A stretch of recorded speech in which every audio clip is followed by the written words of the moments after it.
तो दोस्तों, जैसा कि मैंने कहा था कि मैं 68th बीपीएससी प्रीलिम्स के लिए कोर्स स्टार्ट करूंगा।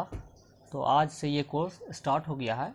मैं इसमें आप लोगों को हिस्ट्री, साइंस और बिहार स्पेशल के सारे क्वेश्चंस और सारे टॉपिक्स करा दूंगा। और जो भी मैं कराऊंगा यहाँ पर उसका आपको एमसीक्यू भी प्रोवाइड कर दूंगा, ताकि आप उससे अच्छे से तैयारी कर सकें और आपका कोई भी क्वेश्चन एग्ज़ामिनेशन में ना छूटे। तो ये मेरा पहला लेक्चर है, हिस्ट्री का है। तो आप लोग इसको देखें और बताएं कि कैसा लगा, और ज़्यादा से ज़्यादा आप लोग इसको शेयर करें और कमेंट करके मुझे बताएं अगर इसमें कोई आपको सुझाव देना है। और हाँ, ये जो मैं कर रहा हूँ शुरुआत, तो अगर ये सब कुछ सही रहा और मेरे पास टाइम रहा तो आगे मैं आप लोगों को करंट अफेयर्स और पॉलिटी और मैथमेटिक्स भी करवा दूंगा, टाइम बचेगा तो पहले। लेकिन ये 3 सब्जेक्ट मैं आपको करा देता हूँ। तो सबसे पहले जो पहला लेक्चर है वो है यूरोपियन कंपनी का आगमन कैसे हुआ। European company, advent of the Europeans, मतलब कि यूरोपियन कंपनी कैसे भारत में आई या क्यों आई, तो इसके बारे में हम लोग जानते हैं। तो इसके लिए हमें थोड़ा पीछे जाना होगा इतिहास में। तो जैसा कि हम जानते हैं कि मान लीजिए कि ये इटली है, रोमन एम्पायर था। यहाँ पे कॉन्स्टेंटिनोपल है, यहाँ पे इसकी सत्ता थी बैजेंटीन एम्पायर। और ये भारत है। तो टर्की पे जो है 1453 में ऑटोमन एम्पायर का, उस्मानिया सल्तनत का एक राजा था फतेह। उसने कॉन्स्टेंटिनोपल पे, कुस्तुबतुनिया पे कब्जा कर लिया। आप कुस्तुबतुनिया पे कब्जा कर लिया तो जो अरब का जो ये रोमन का जो डायरेक्ट ट्रेड था इस रूट के, लैंड रूट के जरिए भारत से, वो रुक गया। इसलिए रुक गया कि अरब जो है इस पर बहुत ज़्यादा चार्ज करने लगा और इन लोगों को हेवी टैक्स पेड करना पड़ा। इसके वजह से जो है वो लोग कुछ अलग रूट तलाश करने लगे कि कोई ऐसा रूट मिले जो डायरेक्ट भारत तक चला जाए और समुद्र के रास्ते कोई रूट हो। इसमें 2 कंट्री थी, स्पेन और पुर्तगाल। पुर्तगाल को ईस्ट में कहा गया कि आप ईस्ट में जाइए और खोजिए, और स्पेन जो है वेस्ट की तरफ निकला। उसी वक्त एक पुर्तगाल में था, प्रिंस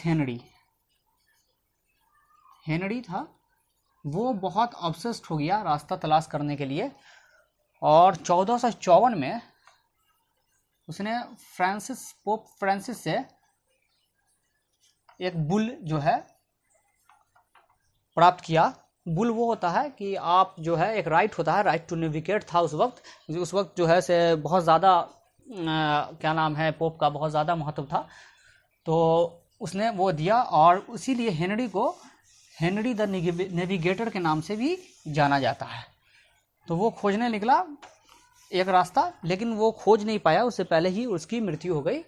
उसके बाद जो है 1487 में बार्थोलोमियो डियाज नाम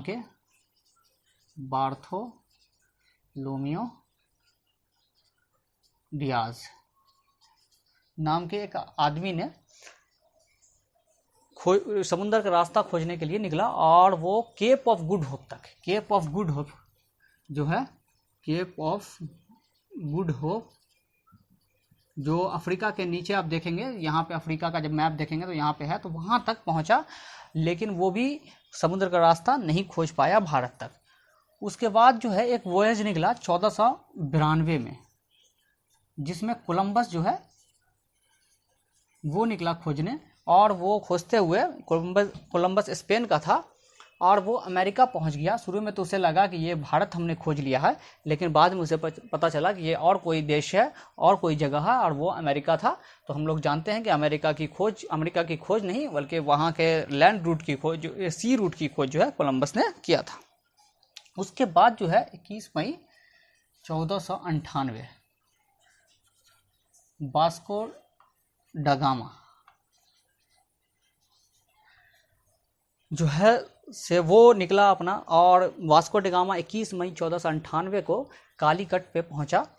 उसको समुद्र के रास्ते केप ऑफ गुड होप के होते हुए, और वो इसमें उसकी मदद एक गुजराती मछुआरे ने, नेविगेटर ने किया। उसका नाम था अब्दुल मजीद। उसने उसको हेल्प किया वहाँ तक पहुँचने में, अब्दुल मजीद। और उसमें जो है वो वहाँ पहुँचा तो वो कालीकट पे जो है एक हिंदू शासक था, कालीकट का राजा, हिंदू शासक, उसका नाम था जमोरिन। तो जमोरिन जो है उससे बहुत प्रभावित हुआ, खुश हुआ, क्योंकि वास्को ड गामा जो था बहुत सारा उपहार लेकर आया था, जिसको लेकर बहुत खुश हुआ और उसने और जो है से वास्को डी गामा बहुत सारे मसाला अपने नाव में भरा और लेकर चला गया। कहा जाता है कि उसके बाद वास्को डी गामा को वहाँ पहुँचकर उसने 50-60 गुना मुनाफा कमाया। ये बात औरों को भी पता चली।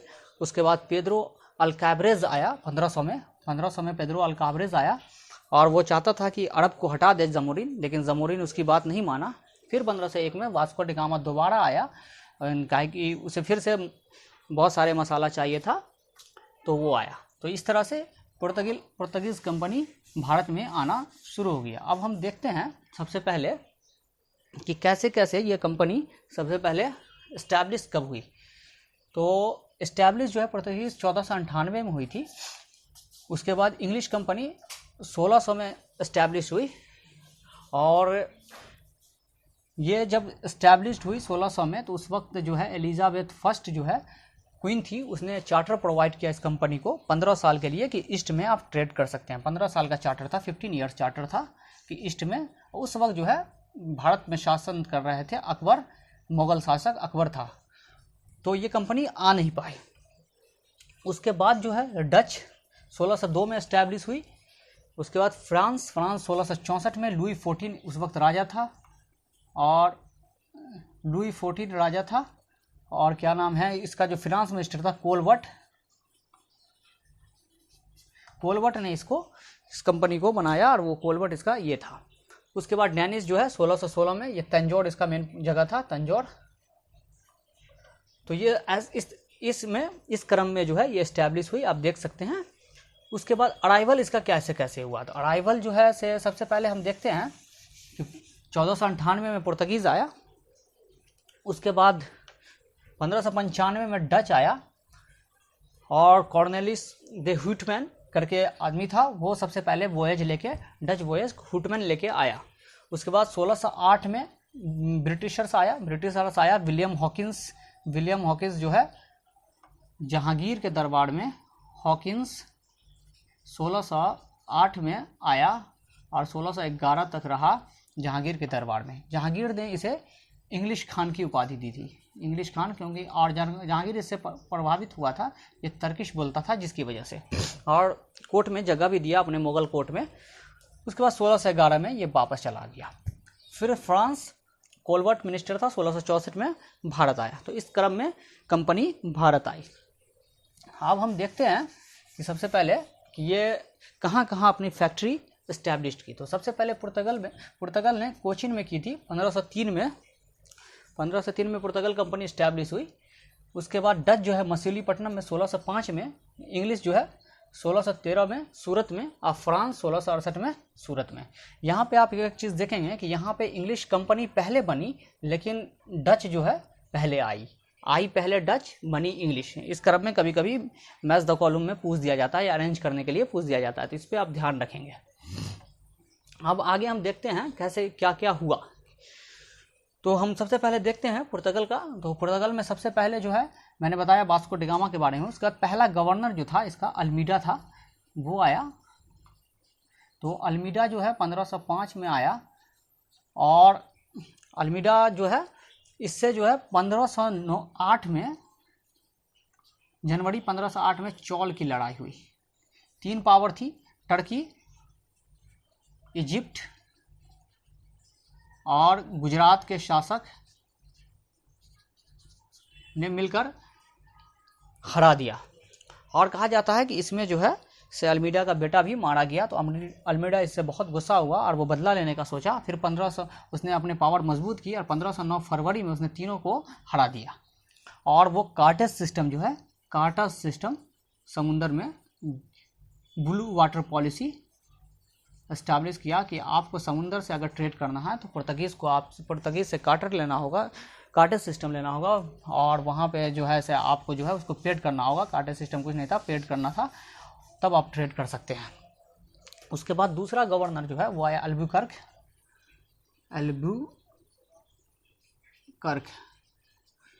ये भी 1509 में आया। कहा जाता है ये सबसे महत्वपूर्ण शासक था और मतलब गवर्नर था, और ये real founder of Portuguese power कहा जाता है कि ये पुर्तगीज़ सत्ता का रियल फाउंडर अल्बुकर्क था। तो इसने क्या किया, 1510 में आदिल शाह, बीजापुर का शासक आदिल शाह से गोवा जीत लिया, इसने गोवा जीता। उसके बाद इसी के टाइम में इसने पुर्तगीज़ को इनकरेज किया कि वो इंडियन लड़की से शादी करे। और क्या कहते हैं, इसके टाइम में सती प्रथा पर भी कहा गया था, थोड़ा बैन वैन लगाया गया था। तो इस तरह से उसके बाद तीसरा गवर्नर जो है सूजा अल्फोंसो नीनो दे कुना आया, नीनो दे कुना। इसने 1530 में गोवा जो है अपनी राजधानी बना ली थी। ये नीनो दे कुना। अल्बुकर्क का जो है संबंध विजयनगर साम्राज्य से भी अच्छा था, वो उसका फ्रेंडली रिलेशन था विजयनगर साम्राज्य। इस तरह से जो है से ये पुर्तगीज सत्ता भारत में अपना कायम होता गया। इसके बारे में कहा जाता है और धीरे धीरे ये डिक्लाइन होती गई कि क्या नाम है, अंग्रेज ने इसको ओवर पावर कर लिया और अंग्रेज कायम हो गए। क्योंकि कहते हैं कि एक अल्फोंसो दो सूजा था, सूजा उसने कहा कि जब पुर्तगीज भारत में आई तो उसके दोनों हाथों, एक हाथ में क्रॉस था और एक हाथ में तलवार था। जब उसने भारत में बहुत सारा सोना देखा तो क्रॉस को नीचे रख दिया और सोना बटोरने लगा। और जब उसका एक हाथ से नहीं बटोरा हुआ तो दूसरा हाथ से तलवार भी रख दिया और दूसरे हाथ से बटोरने लगा सोना। और उसके बाद वो कमज़ोर हो गया क्योंकि उसके हाथ में न तलवार बची न क्रॉस बची, और दूसरा जो देश आया, दूसरा जो यूरोपियन कंट्री आया, उस पर ओवर पावर कर गया।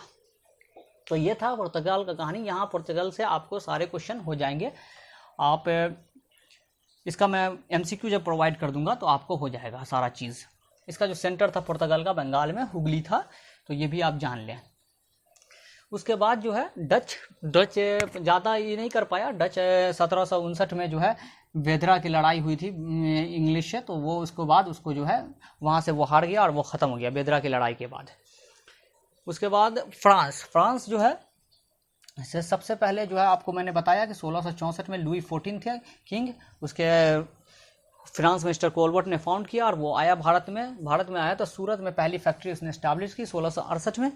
और उसके बाद वो राइवलरी होती रही फ्रांस और ब्रिटेन के बीच में, जो आगे चलकर एंग्लो फ्रेंच वार के नाम से आप लोग जानेंगे, कर्नाटिक वार, वो मैं बताऊंगा अगले लेक्चर में आपको।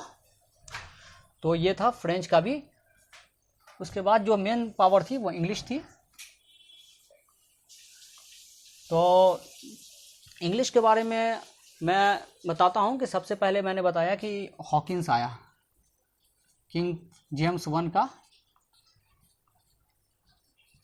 समाचार लेकर।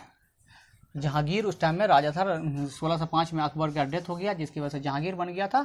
तो जहांगीर को उसने बताया, जहांगीर ने उसको अपने कोर्ट में जगह दी और इंग्लिश खान की उपाधि दी। और वो टेम्पोररी फैक्ट्री जो है मसूलीपट्टनम में 1611 में इस्टेब्लिश करना किया, लेकिन वो कामयाब नहीं हो पाया। फिर 1613 में जो है से उसने अपना फैक्ट्री इस्टेब्लिश किया, यहाँ क्या नाम है, सूरत में, जो परमानेंट फैक्ट्री थी सूरत में उसने इस्टेब्लिश किया। उसके बाद जो है इंग्लिश कंपनी धीरे धीरे बढ़ती गई। 1632 में गोलकुंडा के शासक ने इसे गोल्डन फरमान जो है, गोल्डन फरमान दिया, जिससे वो ट्रेड कर सकते थे गोल्ड फ्री में, 500 पगोड़ा देकर फ्री में वो ट्रेड कर सकते थे। ये गोल्डन फरमान था।